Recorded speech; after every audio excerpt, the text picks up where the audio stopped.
Donc, la reine, c'est venu qu'en 1995, on s'approchait du fameux référendum. Ouais. On avait déjà piégé Brigitte Bardot, plein de gens, le président d'Haïti.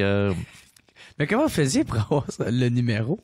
Mais ça, c'est un secret, évidemment, on peut pas le raconter, mais c'était assez simple pour la reine, quand même. Le pape, je pourrais jamais le raconter. Le pape, c'était très, très, très, très compliqué. Mais les gens qui ont trouvé le numéro de téléphone et qui ont organisé aujourd'hui... Il pourrait être dans la marge, genre? Ben, peut-être le pape, on est passé par divers canaux qui fait qu'il y a des gens qui se sont fait avoir sur le chemin en passant. Ouais. Mais la reine, ça a été une question d'être convaincant aussi. Tu sais, tu fais quoi? Des fois, c'est les moyens les plus simples. Ouais. Tu commences par le 4-1, peut-être que tu demandes à parler à quelqu'un près de la reine. Puis là, nous, on renvoyait toujours à une ligne téléphonique. Ça, on l'a déjà dit, c'est qu'on répondait toujours au bureau du premier ministre dans la période où on approchait Buckingham Palace. Donc, du jour et de la nuit, on répondait toujours ça. Mais eux autres, je sais pas, ils étaient mêlés dans leur papier. Ils voyaient bien que c'était pas le même numéro que d'habitude. C'était un code régional 514 alors que c'est à Ottawa. Et quand on avait un rendez-vous de prévu avec la reine, parce que il y avait une situation, c'est ça, c'est comme des enfants, là. On est des petits kids, là.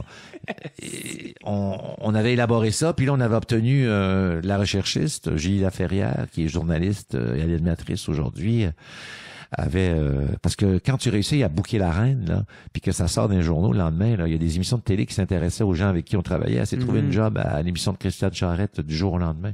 Tant mieux. Et l'autre gars qui a trouvé le pape et tout ça, c'est Marc-André Chabot, qui est un réalisateur en télé. Donc ça a fait connaître déjà, mais il y avait le talent aussi. Il avait fait des bons coups. Alors nous, on a réussi à convaincre l'entourage de la reine que à l'époque, le référendum ici, le oui était pour passer. À quelques jours, le sondage était favorable au oui. Donc, on avait un prétexte. Avec notre gang de la radio, on a imaginé un scénario, on va dire Jean Chrétien veut l'appeler parce qu'il veut qu'elle parle à la nation, au Canada, qu'elle dise de rester dans le pays à tous les Canadiens. C'est lui le premier ministre de l'époque. Alors, là, je parle à Jean Chrétien et j'avais un texte écrit en anglais parce qu'on était sûr qu'elle allait parler en anglais. Oui, hello. Prime Minister. Bon, I'm very... tu sais, puis il parlait avec son français, tout ça, son anglais un peu cassé et tout. Et puis là, la façon que ça se passait, qu'on était dans un studio comme ici, mais il y avait une vitre, et de l'autre côté de la vitre, il y avait la régie, il y avait le technicien qui enregistre la conversation, et les gars me donnaient des lignes. Ils me parlaient dans le talkback, dans le micro, pendant que je parlais. Comme un animateur qui se fait dire des choses par son réalisateur. Mais moi, j'avais une bonne habileté à ça. C'est de suivre la conversation et de... Tout en gardant l'information. Oui. Puis là, ils m'aidaient parce qu'à un moment donné, je savais plus comment parler en anglais. Ils m'ont dit, demande si tu peux parler en français. Ben, vous savez, est-ce qu'on peut parler français? Je suis plus à l'aise. Ah oui. Et là, elle embarquait, tout ça. Donc, c'est solide, là. Dans le sens que, je peux lui dire à peu près n'importe quoi. Et là, on peut rentrer. Parce que au début, c'est plate. C'est juste une conversation banale. Fait que là, on peut rentrer là, je faisais des allusions. Je nommais des faux ministres ici, mais je nommais une vedette de l'époque, et puis je disais très rapidement un gang que je lui ai fait qui a pas d'allure parce qu'on approchait de l'Halloween, puis je lui ai quand même demandé à la reine d'Angleterre, au nom de Jean Chrétien, bien sûr, allez-vous passer l'Halloween? Puis là, elle était surprise. Ben oui, peut-être avec les enfants. Tu sais, elle parle quand même du prince Harry puis le prince William. Et ben moi je dis rapidement, ben si vous voulez vous déguiser, vous avez juste à mettre un de vos chapeaux. Mais tu sais, je le dis super vite, le monde comprend à la maison, mais elle comprend pas. Mais tu sais, un marmonneux au téléphone, ça fait bizarre. Alors là, j'ai même eu son numéro de fax à l'époque parce que je lui ai dit que je voulais qu'elle écrive un discours.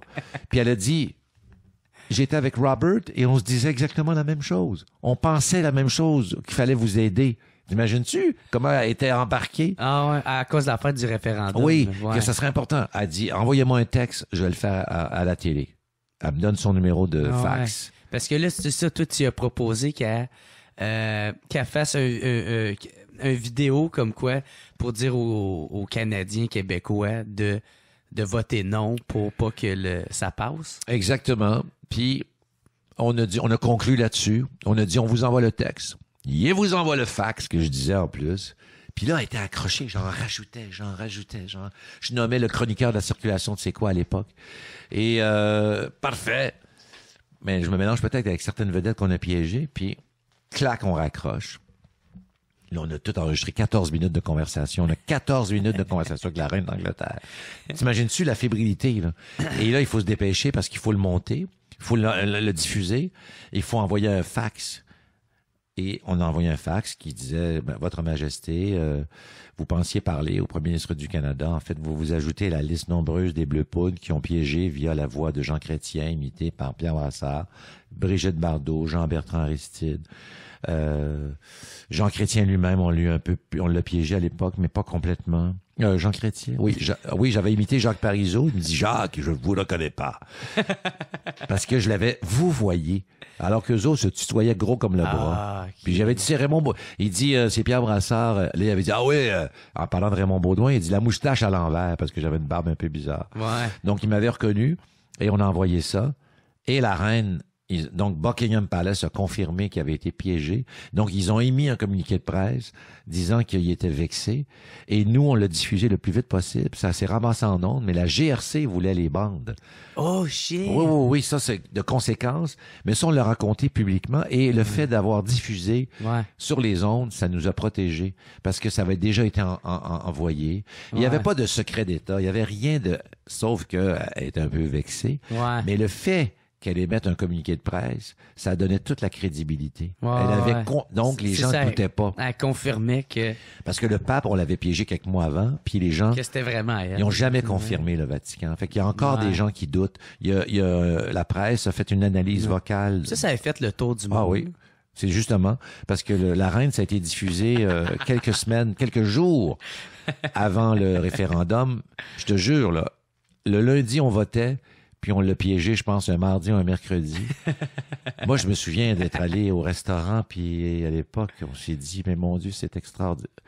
Tous les journalistes du monde entier étaient ici pour couvrir le référendum, c'est sûr. Donc, nous, on est le jeudi soir, on est dans un restaurant, on fête parce qu'on a pogné la reine, on capote. Ouais. Mais là, le vendredi matin, un peu fatigué parce qu'il y a eu un souper la veille, le téléphone commence à sonner. Puis là, c'est quoi? Ils savent plus comment gérer les appels. Et là, on va être obligé de donner ton numéro, Pierre, parce qu'ils appellent tout à c'est quoi? Tu peux pas te déplacer. Oui, moi, je suis chez nous à la maison. Donc, tous les journalistes... Le téléphone sonnait. C'était un journaliste d'Australie. On a engagé une attachée de presse. On a eu une avocate qui est venue nous voir. Parler de cette histoire-là. Oui, parce qu'il s'en venait puis il était là. Moi, il y a un gars qui m'appelle, il me dit en anglais, je suis à nous. C'est vous qui avez parlé à la reine? Oui. D'accord, j'arrive dans 1 heure, je suis à New York. Là, il y avait aussi toutes sortes de catégories de journalistes. Il y avait les journalistes des tabloïds anglais qui sont débarqués. C'est eux, la presse britannique, là, la reine d'Angleterre, la famille royale, c'est précieux. C'est précieux pour eux autres. Donc, tu touches pas à ça. Tu touches pas à ça, puis en même temps, on trouve ça drôle, puis on va le mettre parce que on est des journaux à sensation. Ouais. Il y a même un gars qui m'a demandé de faire une entrevue. On était à C'est quoi, puis quand je suis sorti dehors, il dit on va faire une photo. C'était un journaliste de papier, là, journal. Puis notre photographe. Quand je suis sorti, il y a un British qui était déguisé en gars de la gendarmerie, puis qui me pognait de même, puis il faisait semblant de m'arrêter. Mais les autres, ils ont fait ça, puis on a fait une photo mise en scène. Parce qu'ils ont de l'humour quand même. J'ai déjà retrouvé... Mais t'avais-tu prévenu pour ça? Non, mais tu sais, il m'avait un petit peu surpris, mais après ça, c'était pas, j'avais pas mal, mais... Non. Mais c'était drôle parce que ça faisait une photo mise en scène. Et à l'époque, comme il n'y a pas les médias sociaux, puis Internet n'existe pas, tous les Canadiens québécois du monde qui étaient, mettons, en Angleterre, ou dans d'autres pays où ils ont parlé de ça, ils m'ont envoyé, j'ai encore des coupures de journaux. Les gens étaient fiers. Ils m'envoyaient ça, c'est quoi? Les découpures, ça a fait le tour. Et j'ai même eu un journal qui me caricaturait. Puis j'étais comme à genoux. Puis la reine, tu sais, quand ils anoblissent les gens. Chevalier, tout ça. Ouais. Puis là, moi, j'étais là. Il m'avait avec mon petit look de l'époque, avec des cheveux. Puis là, je suis à genoux. La reine est en arrière avec sa hache. Puis elle dit ici, il pense je vais l'anoblir. C'est ça. Ça, j'ai gardé ça, je l'ai encore. Puis c'était monstre. On a fait des entrevues les Bleus Poudres avec l'Australie. On était dans un studio à TVA et c'était diffusé en direct en Australie. Et mon anglais s'est amélioré dans la même fin de semaine. Et puis, les médias venaient à la maison, là. C'était rendu un brunch avec des croissants. Puis les Bleus Poudres sont venus à la maison. Il y a des images qui existent. Il y en a-tu qui étaient en tabarnak, par exemple? Il y a un journaliste de TF1 qui était là. Moi, je dis, j'étais en train de couvrir le référendum. Et on m'a dit que l'histoire primordiale, c'est d'aller chez ce Canadien qui a parlé à la reine. Le référendum était même plus important dans dans l'agenda, mais Ouais.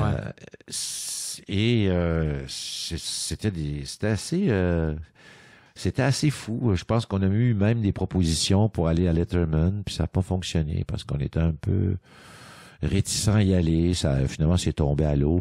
Et-